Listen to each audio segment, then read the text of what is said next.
Good day, I'm Lorraine Mendez, and this is your JIS News for Monday, December 21. By January, the Development Bank of Jamaica (DBJ) is expected to announce the preferred bidder for Caymanas Track Limited (CTL). The Development Bank had previously announced that it had received two bids for CTL's divestment, one from Caymanas Racing and Entertainment Limited and the other from Supreme Ventures Limited.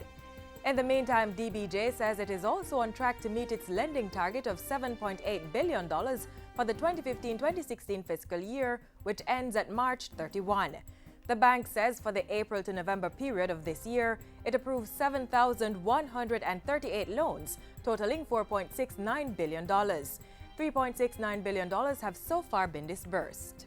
The National Solid Waste Management Authority (NSWMA) has uploaded its corporate governance framework online, one of the first public sector entities to do so. The framework, which lays out what governs the agency's operations, has been posted on its website. In the meantime, consultancy firm Leakim Samaj & Company has been hired to lead the search for a new executive director. We want to ensure that the process to select the executive director is transparent and also that we get the best possible candidate for the position because we think that the management is going to be critical going forward. NSWMA's chairman Dennis Chung was speaking at a press briefing on Friday to update the country on the authority's operations. He revealed that the agency had a new finance director charged with ensuring accurate collection and recording of information. Two consultants have also been hired to assist with getting the NSWMA's books in order and to produce outstanding audited financial statements. I'm satisfied that over the past few months we've managed to put in place much greater controls over the assets and particularly the flow of cash within the organization. Government's recently launched communication policy is expected to pave the way for even greater accountability, transparency, and good governance in the timely and consistent dissemination of official information. The policy articulates 9 pillars of government communication responsibilities, including the provision of timely, accurate, and clear information.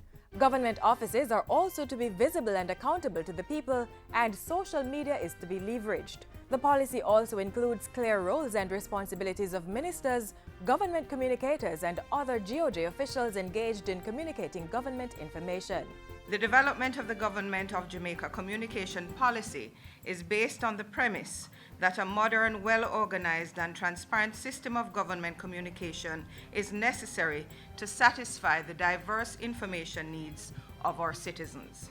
The USAID-funded Community Empowerment and Transformation Project Comet 2 has rolled into Kitson Town, St. Catherine. Ground has been broken for a $15 million community resource center under the project. The Kitson Town Community Resource Center will be located on lands close to the Kitson Town Baptist Church. It will have space for a police post, offices, meetings, social events, and to conduct training exercises. In essence, a central command post to plan and implement activities to improve overall community development and empowerment. More specifically, the Kitson Town Community Resource Center is going to provide a home for the JCF to carry out its community-based policing mandate.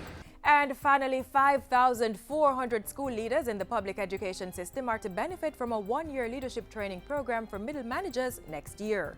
This follows the signing of a Memorandum of Understanding between the National College of Educational Leadership and the Church Teachers College.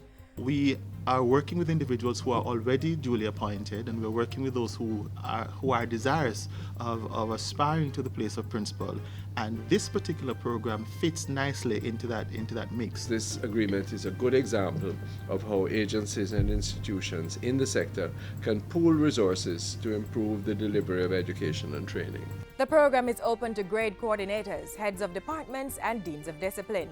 A recruitment drive for participants is to begin early next year. At the end of the training, participants will receive certification. And that's it for JIS News today. I'm Lorraine Mendez. Thank you for watching.